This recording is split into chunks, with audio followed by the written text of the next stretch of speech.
नमस्कार, आप सभी का स्वागत है। वैशाख महीने की कृष्ण पक्ष की एकादशी को वरुथनी एकादशी के नाम से जाना जाता है। वरुथनी एकादशी की पूजा विधि। दशमी की रात्रि में सात्विक भोजन करें। एकादशी का व्रत दो प्रकार से किया जाता है, पहला निर्जला और दूसरा फलाहार। एकादशी तिथि को सुबह सूर्योदय से पहले उठकर स्नान आदि से निवृत्त होने के पश्चात व्रत का संकल्प लें। उसके बाद भगवान विष्णु को अक्षत, दीप, नैवेद्य आदि 16 सामग्रियों से उनकी विधिवत पूजा करें। फिर यदि घर के पास पीपल का पेड़ हो तो उसकी भी पूजा करें। उसकी जड़ में कच्चा दूध चढ़ाकर घी का दीपक जलाएं। घर से दूर है तो तुलसी का पूजन करें। पूजन के दौरान ओम नमो भगवते वासुदेवाय के मंत्र का जाप करते रहें। फिर रात में भगवान विष्णु और माता लक्ष्मी की पूजा अर्चना करें।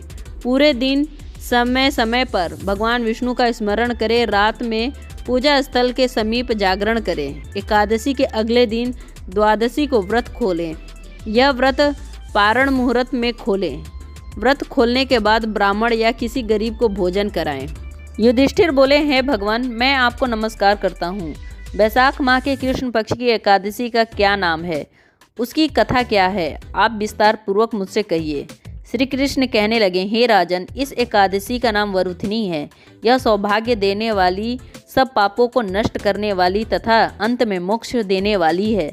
इसकी कथा यह है कि प्राचीन काल में नर्मदा नदी के तट पर मानधाता नाम का राजा राज्य करता था। वह अत्यंत दानशील तथा तपस्वी था। एक दिन जब वह जंगल में तपस्या कर रहा था, तभी न जाने कहां से एक जंगली भालू आया और राजा का पैर चबाने लगा। राजा पूर्ववत अपनी तपस्या में लीन था। कुछ देर बाद पैर चबाते चबाते भालू राजा को घसीटकर पास के जंगल में ले गया। राजा बहुत घबराया, मगर तापस धर्म अनुकूलन उसने क्रोध और हिंसा न करके भगवान विष्णु से प्रार्थना की। करुण भाव से भगवान विष्णु को पुकारा। उसकी पुकार सुनकर भगवान श्री हरि विष्णु प्रकट हुए और उन्होंने चक्र से भालू को मार डाला। राजा का पैर भालू पहले ही खा चुका था। इससे राजा बहुत ही दुखी हुआ। उसे दुखी देखकर भगवान विष्णु बोले, हे वत्स, शोक मत करो। तुम मथुरा जाओ और वरुथनी एकादशी का व्रत रखकर मेरी वराह अवतार मूर्ति की पूजा करो। उसके प्रभाव से पुनः सुदृढ़ अंग वाले हो जाओगे। इस भालू ने तुम्हें जो काटा, यह तुम्हारे पूर्व जन्म का अपराध था। भगवान की आज्ञा मानकर राजा मानधाता ने मथुरा में जाकर श्रद्धापूर्वक वरुथनी एकादशी का व्रत किया। इसके प्रभाव से राजा शीघ्र ही सुंदर और संपूर्ण अंग वाले हो गए। इसी एकादशी के प्रभाव से राजा मानधाता स्वर्ग गए थे। जो भी व्यक्ति भय से पीड़ित है, उसे वरुथनी एकादशी का व्रत रखकर भगवान विष्णु का स्मरण करना चाहिए।